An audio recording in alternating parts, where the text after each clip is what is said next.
నమస్కారం. అక్షయ తృతీయ ప్రత్యేక కార్యక్రమానికి స్వాగతం. నిజంగా బంగారం కొనాలి అనుకునే వాళ్ళు అక్షయ తృతీయ వరకు వెయిట్ చేసి కొంటారు. లేదా చాలామంది అక్షయ తృతీయ రోజు బంగారం కొంటే చాలా మంచిది అని భావించి కొంటారు. నిజానికి అక్షయ తృతీయ అంటే ఏంటి? ఆ రోజు నిజంగానే బంగారాన్ని కొనాలా? కొంటే ఏం జరుగుతుంది?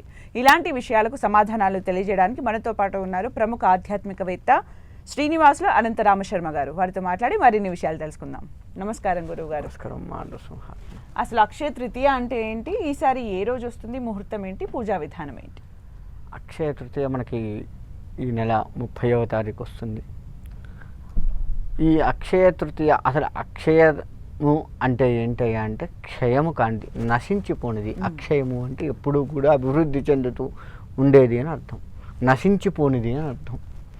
అక్షయ తృతీయ నాడు కనుక ఎవరైతే భగవత్ నామస్మరణ చేస్తూ, భగవద్ ధ్యానము చేస్తూ, అనుష్ఠానములు లాంటివి చేస్తూ, లేదు పారాయణాలు లాంటివి చేస్తూ, ఉపదేశం ఉంటే అనుష్ఠానాలు ఎక్కువ చేసుకుంటారు, గురుముఖంగా ఉపదేశం ఉన్నటువంటి వారు, లేదు ఏదైనా భగవత్ పారాయణం చేసుకుంటారు, దత్తాత్రేయ పారాయణము, సుందరాకాండ పారాయణము, ఇట్లా రామ పారాయణము, భగవద్గీత పారాయణము, ఏ పారాయణమైనా చేయవచ్చు, విష్ణు సహస్రనామ పారాయణం, ఇలా ఏ పారాయణం చేసినా కానీ భగవత్ అనుగ్రహం అక్షయ పాత్ర ఏ విధంగా అయితే నిండుగా ఉంటుందో, ఎంత తీసినా కానీ ఇంకా అది వస్తూ ఉంటుందో ఆ విధమైనటువంటి పుణ్యము, అంత గొప్ప గుణాలు, ఆ భగవద్గుణాలు మనలో చేకూరుతూ ఉంటాయి. అంత బాగా సాత్వికత మనలో ఉంటుంది. ఎక్కడా కూడా రజోతమో గుణాలు లేకుండా సత్వగుణంతో నిండి ఉంటాము. అది అక్షయ తృతీయ నాడు చేయవలసింది. అది ఎప్పుడు చేయాలి అంటే ప్రాతకాలాన్ని సూర్యోదయానికి ముందే లేచి మనము ఇల్లంతా శుభ్రపరచుకొని, మనం ఎక్కడైతే పూజ చేయాలి అనుకున్నామో ఆ ప్రదేశాన్ని గోమయంతో అలికి, మనం ఏ దేవుడు, ఉదాహరణకి దత్తాత్రేయ పారాయణం చేయాలి అనుకున్నాము, అక్కడ పీఠాన్ని ఏర్పరచుకొని దత్తాత్రేయ స్వామివారి ఫోటో పెట్టుకొని ఆ స్వామివారి దగ్గర దీపారాధన చేసుకొని బ్రాహ్మీ ముహూర్తంలో మొదలుపెట్టి చేసుకోవచ్చు. బ్రాహ్మీ ముహూర్తంలో మొదలుపెట్టి కనుక చేసుకున్నట్లయితే ఇంకా మంచి ఫలితాలు వస్తాయి. మనకు బ్రహ్మ ముహూర్తం చాలా మంచి ముహూర్తం. దేనికైనా మనం బ్రాహ్మీ ముహూర్తమే ప్రధానంగా చెప్తూ ఉంటాము. కాబట్టి ఆ బ్రాహ్మీ ముహూర్తంలో ఏ పారాయణం చేసినా మంచి ఫలితాలు వస్తాయి. అక్షయ తృతీయ నాడు చేస్తే ఇంకా ఎక్కువ ఫలితం వస్తుంటుంది, మంచి ఫలితాలు ఎక్కువగా వస్తూ ఉంటాయి. అలా భగవద్ ధ్యానంలో అక్షయ తృతీయ నాడు ఉండి తీరాలి. అంతేకాకుండా అక్షయ తృతీయ నాడు దాన ధర్మాలు ఎక్కువగా చేస్తూ ఉండాలి. అన్నదానం కావచ్చు, మన శక్తి ఉన్న దాన ధర్మాలు చేస్తూ ఉండాలి. బీదలకి, బ్రాహ్మలకి చేస్తూ ఉండాలి. ఇలా చేస్తూ ఉన్నట్లయితే పుణ్యము, పురుషార్థము రెండూ చేకూరుతాయి. కానీ ఈరోజు జనరేషన్లో జరుగుతుంది ఏంటి అంటే, నిజంగా ఆ రోజు ఏం చేస్తున్నారో ఒకసారి మాట్లాడుకుందాం. ఉదయం లేవగానే నిజంగానే బ్రహ్మ ముహూర్తంలో లక్ష్మీదేవిని ఆరాధించి తర్వాత వాళ్ళు ఏదైతే సేవ్ చేసుకుంటారో తీసుకొని వెళ్ళి గోల్డ్ కొంటున్నారు. అది ఒక అంటే నిజంగా అలాగే చెయ్యాలేమో అనే ఒక భావన అయితే అందరికి వచ్చేసింది. మరి దానికి ఎలాంటి ఫలితాలు ఉంటాయి? అసలు బంగారం కొనాలి అన్నమాట ఉత్తమాట.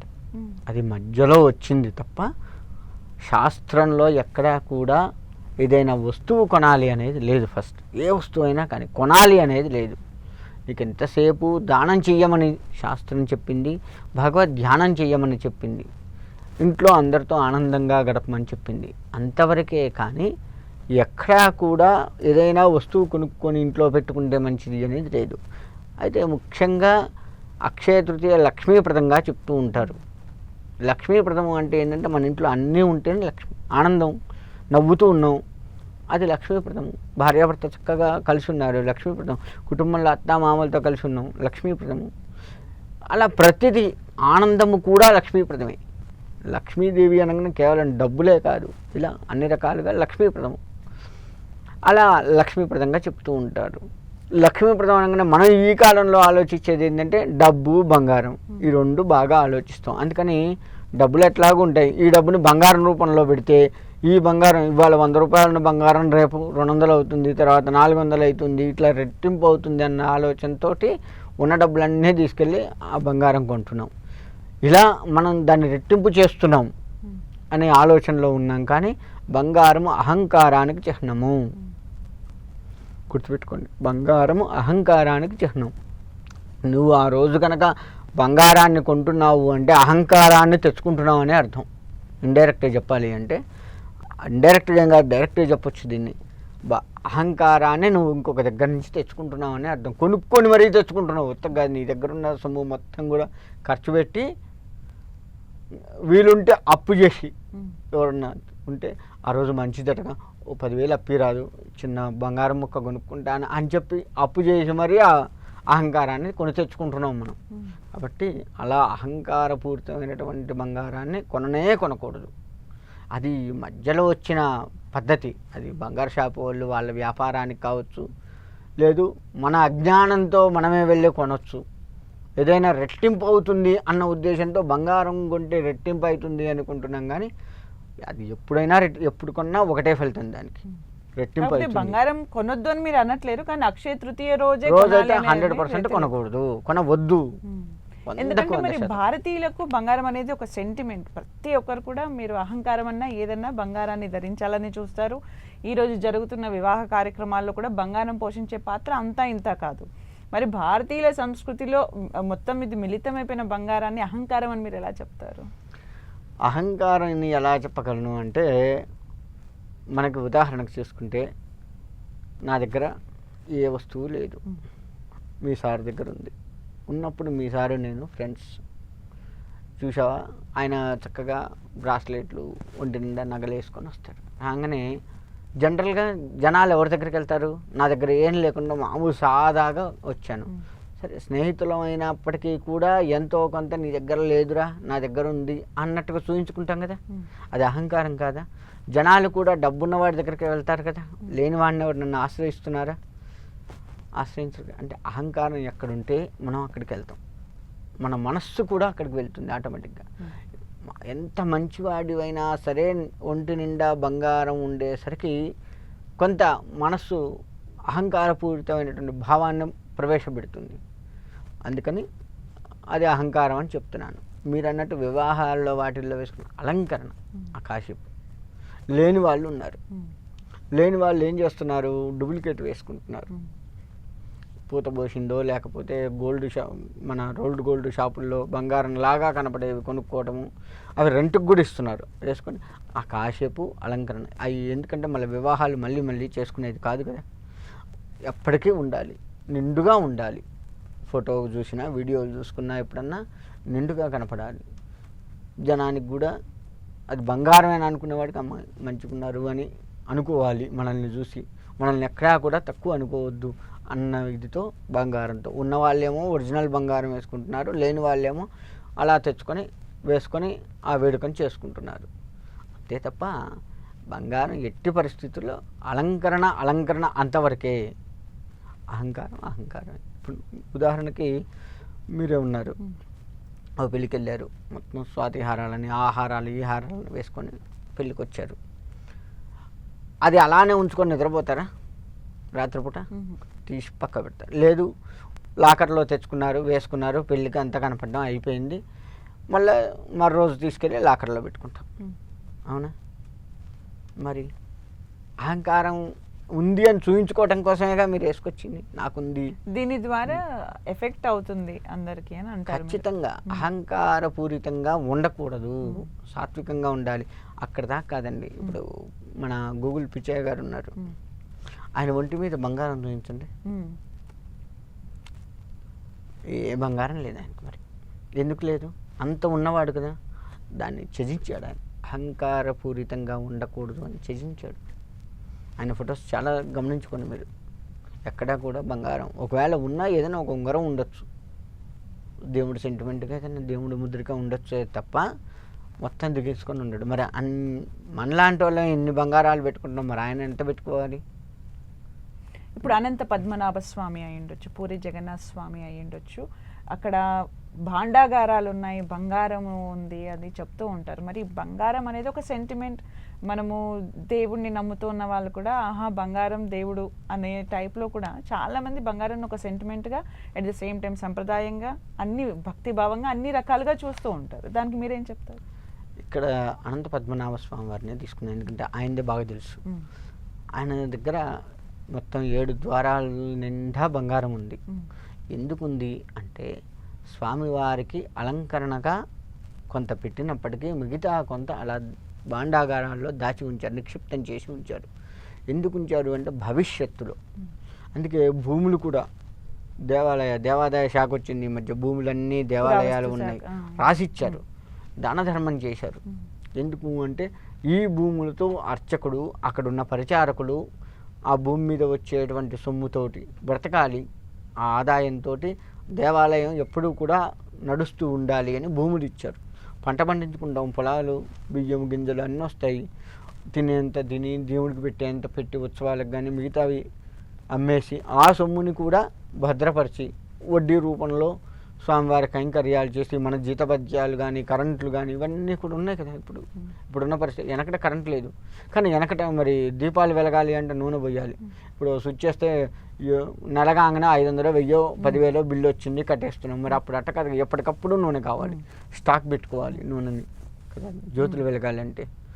అలా ఉండడం కోసంగా కొంత ద్రవ్యాన్ని సేకరించి పెట్టుకోవడం, ఇలా రకరకాల వెనకటి సాంప్రదాయాలు కావచ్చు, ఇప్పుడు ఉన్నది కావచ్చు, ఆ ధనం మొత్తం కూడా స్వామివారి కైంకర్యాలకి, అక్కడున్న అర్చకులకి, జీతభత్యాలకి, వాళ్ళ యొక్క పోషణకి వాడుతూ ఉన్నారు భూముల ద్వారా. మరి బంగారము భవిష్యత్తులో స్వామివారికి ఇబ్బంది అయితే ఇట్లా కొల్లగొట్టి చేస్తే నిక్షిప్తంగా ఉంచిన బంగారం మళ్ళీ స్వామివారిని అలంకరించి అందంగా ఉంచి స్వామివారి యొక్క సేవలో తరించిపోవాలి, అందుకోసం ఉంచారు. అది రాను రాను ఇప్పుడు భగవంతుడికి ఇష్టమా బంగారం అంటే, అలంకరణ అంటే? విష్ణుమూర్తి అలంకరణ ప్రియుడు కదా అని చెప్తాము. అలంకరణ ఎక్కడి అలంకరణ అంటే ఇది మనము ఒక రకంగా చెప్పాలి అంటే మనము ఎంత అందంగా ఉండాలి అనుకున్నామో స్వామిని అంత అందంగా చూడగలగాలి. ఉదాహరణకి మీకు ఇంకా చెప్పాలి అంటే ఒక వికృతమైనటువంటి ఫోటోని దేవుడు అని చెప్పేసి అంటే మనం నమ్ముతామా, ఆరాధించగలుగుతామా? మన మనస్సు కూడా దానికి ఒప్పుకోదు. ఫస్ట్ అందంగా ఉన్న స్వామి అయితేనే, అందంగా ఉంటేనే అసలు భగవంతుడికి రూపం లేదు అని చెప్తారు. జ్యోతి స్వరూపం స్వామివారు.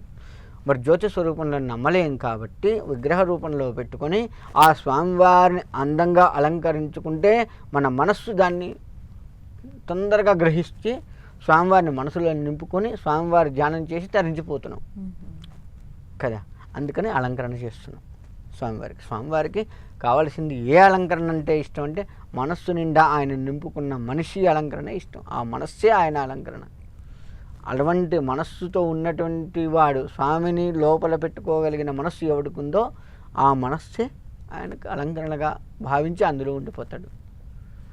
అది ఆయనకి ఇష్టం. అది మనం చేయట్లేదు. అది చేయక బాహ్య అలంకరణలు చేసి దాన్ని మనం మనస్సులో నింపుకొని చేస్తూ ఉన్నాం. అది స్వామివారికి అలంకరణ ఇష్టమా అంటే అలా ఉన్న అలంకరణ ఇష్టం.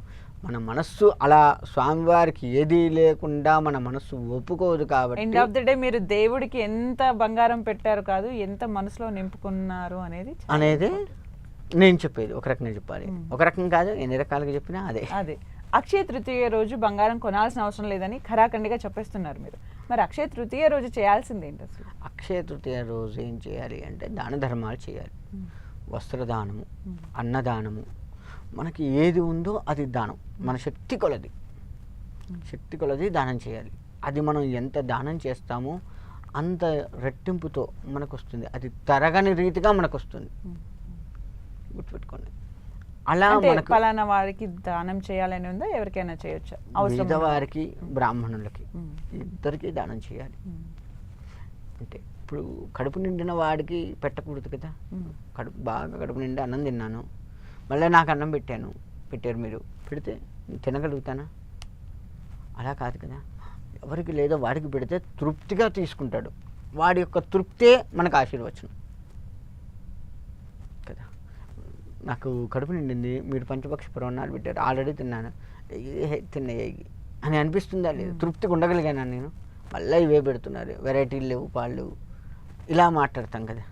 మరి అదే నాకేం లేదు, మీరు నాకు దానం చేశారు, అన్నదానం చేశారు, నాకు అన్నదానం చేశారు, నేను ఎంత తృప్తిగా తింటాను.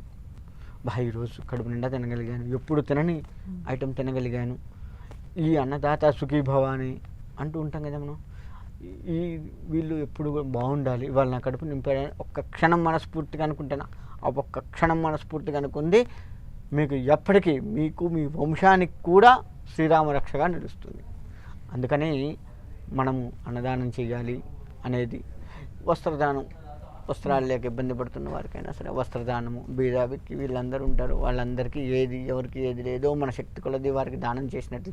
మరి బ్రాహ్మణులకు ఎందుకు చేయాలి అంటే బ్రాహ్మడు భగవత్ స్వరూపము, భగవంతుడికి కూడా ఇస్తున్నాను, భగవంతుడికి డైరెక్ట్ మనం ఇవ్వలేం కాబట్టి భగవత్ స్వరూపమైనటువంటి ఆ బ్రాహ్మడికి ఇస్తే భగవంతుడికి కూడా ఇచ్చినట్లే అని భావిస్తూ ఆయనకు కూడా దానం చేస్తూ ఉంటాం. ఇలా మనం చేసినట్లయితే తప్పకుండా ఆ ఇచ్చింది అక్షయముగా మారి క్షయము కాకుండా నశించిపోకుండా అది తిరిగి మనకు రెట్టింపు ఫలితాలతో మనల్ని మన వంశాన్ని ఉద్ధరిస్తుంది. అందుకే దాన ధర్మాలు చేయాలి. అలా చేసినట్లయితే మన వంశానికే కాదు, మనం ఇంకొక జన్మ ఎత్తితే కూడా ఆ జన్మలో అది లోటు లేకుండా ఉండగలుగుతాము. అందుకే ఈ జన్మలో దాన ధర్మాలు ఎక్కువ చేయండిరా, దేవాలయాలకు ఎక్కువ ఉండరా, పూజలు ఎక్కువ చేయండి అని మన పెద్దవాళ్ళు చెప్పేది ఎందుకు అంటే ఇదే. ఈ జన్మలో పూర్వజన్మలో ఏ పాపము చేశామో తెలియదు, ఈ జన్మలో కష్టాలు అనుభవిస్తున్నాము. ఇప్పుడైనా సరే నీకున్న దాంట్లో దాన ధర్మాలు చేస్తూ ఉన్నట్లయితే వచ్చే జన్మలో ఈ కష్టం నువ్వు అనుభవించవు, వచ్చే జన్మలో సుఖపడతావు అని చెప్పేసి దాన ధర్మాలు చేయండి. దేవుడికి ప్రదక్షిణ నమస్కారాలు చేసుకోండి, పెద్దల్ని గౌరవించండి, పీఠాధిపతుల దర్శనాలు చేసుకోండి.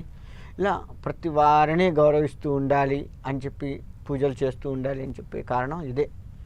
వచ్చే జన్మైనా ఉత్తమ జన్మ అవుతుంది. అలాంటి మరి అక్షయ తృతీయ రోజు చేస్తే ఇంకెంత మంచి ఫలితం వస్తుంది అది. అందుకని అక్షయ తృతీయ రోజు ఆ విధంగా చేయాలి. కానీ ఎక్కడిపోయి బంగారు షాపులు కిటకిటలాడుతూ అసలు పోలీస్ సెక్యూరిటీ కూడా పెడతారు కొన్ని చోట్ల అయితే. అంత ఇది మనకు అవసరం లేదు, ఆ విధంగా చేయకూడదు. చాలా చక్కగా అక్షయ తృతీయ గురించి వివరించినందుకు, ఆ రోజు చేయవలసిన కార్యక్రమాలు ఏంటో చక్కగా వివరించినందుకు థ్యాంక్ యూ గురువుగారు. మంచిదమ్మా. చూశారు కదండి, అక్షయ తృతీయ ప్రత్యేక కార్యక్రమం. మరో అంశంతో మళ్ళీ కలుద్దాం. Keep watching 10 TV.